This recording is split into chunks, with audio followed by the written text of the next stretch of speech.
ازيكم حبايبي عاملين ايه؟ انا سبكت الطماطم بالشكل ده وعبيتها في اكياس ثلاجه. تعالوا كده اما نشوف مع بعض الطريقه ازاي. بسم الله الرحمن الرحيم. ازيكم حبايبي عاملين ايه؟ انا هعمل معاكم النهارده صلصه الطماطم. انا جبت 10 كيلو طماطم اهم، هغسلهم كويس جدا وهنضفهم وهنشوف هنعملها مع بعض ازاي. طبعا هبدا افتح الحنفيه بتاعتي وهغسل طبعا الطماطم اول كده، انزل الرمل اللي فيها، وبعد كده هضيف لها خل عشان لو اي بكتيريا اي حاجه عليها بالشكل ده. طبعا لازم نغسلها كويس جدا، وبعد كده بقى هننضفها مع بعض. طبعا عليها كميه رمل كتير، ولازم نغسلها كويس قوي من الرمل. بعد كده هنغسلها واحده واحده. طماطم الليمون دول جميله جدا بالشكل ده. طبعا بشكر كل متابعيني اللي بتكتبوا لي كومنتات حلوه، طبعا ربنا يخليكم ليا.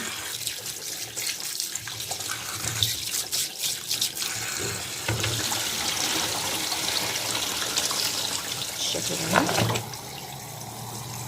اضيف لها بقى الخل.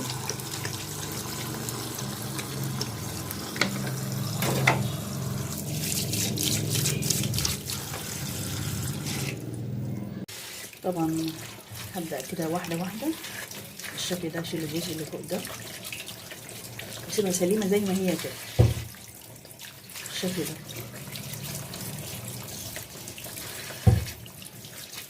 طبعا لازم اغسلها واحدة واحدة عشان لو رملة ولا اي حاجة.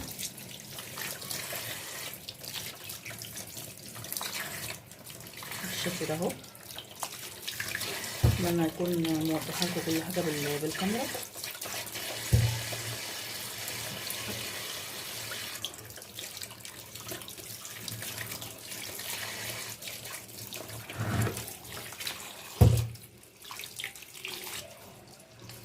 بالشكل ده.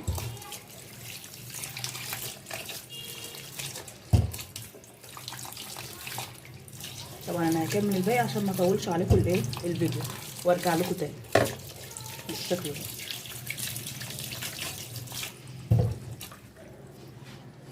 انا نضفت الطماطم بتاعتي ورفعتها بحله على النار وخليتها زي الفل اهي. طبعا هضيف لها مكون حلو قوي بيخلي معايا الطماطم برضو جميله جدا وفي نفس الوقت مفيده جدا وكلها فيتامينات. دي بنجرايه وقطعتها شرايح، هضيفها للطماطم بتاعتي وهي بتنسلق. طبعا انا بسويها خالص وبتنزل الميه اللي فيها، ما بضيفلهاش ولا نقطه ميه لغايه ما هي بتنزل ميتها كلها وتستوى فيها. وبعد كده طبعا بنفرمها في الخلاط وبنصفيها وهنشوفها مع بعض خطوه بخطوه. انا بقت هسيبها كده مع نفسها كده لغايه ما تستوي وارجع لكم تاني. طريقتي اللي انا معتمداها ما بغيرهاش، وبصراحه جميله جدا ومريحاني. بعينها في الفريزر بطلعها في اي وقت بحتاجها، ما شاء الله عليها. طبعا انا هقلبها كده تقليبه، اجيب من تحت كده لفوق. طبعا لو عندك قرنين فلفل احمر برضو بضيفهم، بس بصراحه انا ما عنديش، برضو بيخليها معايا جميله قوي، بس بصراحه هي خلصانه من عندي ما عنديش. هقلبها كده شويه. شوف الميه بتاعتها اهي، انا ما ضفتلهاش اي ميه خالص تقريبا. انا شايف ان الميه اللي طالعه منها قد ايه.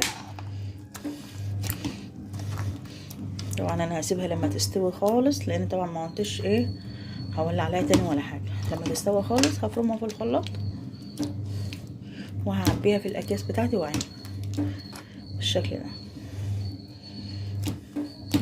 شوفوا الحله اتملت عليها ميه ازاي. دي الميه بتاعت الطماطم اللي نزلت منها بالشكل ده. هسيبها بقى تستوي وتكمل سوا.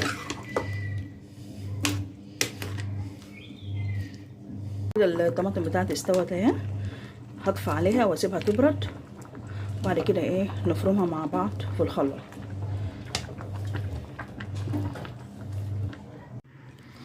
هبدأ افرم الطماطم بتاعتي اهي، هعبيها في الشفشة الخلاط وهفرمها. هجيب بولة كده والمصفى بتاعتي واصفيها بالشكل ده.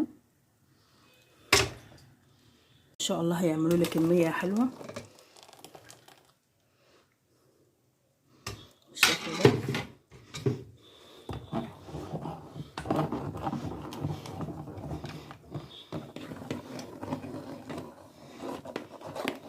طبعا انا بحب اصفي الطماطم بتاعتي، ما بحبش اسيبها مش مصطفيه.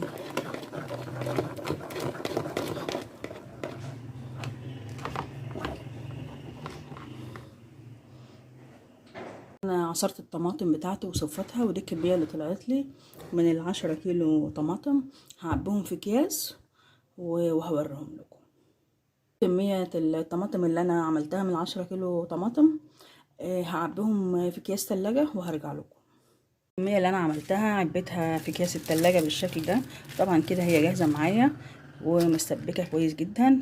هفرزها، ولما احب اطلعها استخدمها في محشي، في كشري، في اي حاجه طبعا بتكون جاهزه معايا. واتمنى ان طريقتي تعجبكم، وبشكركم واترككم في رعايه الله.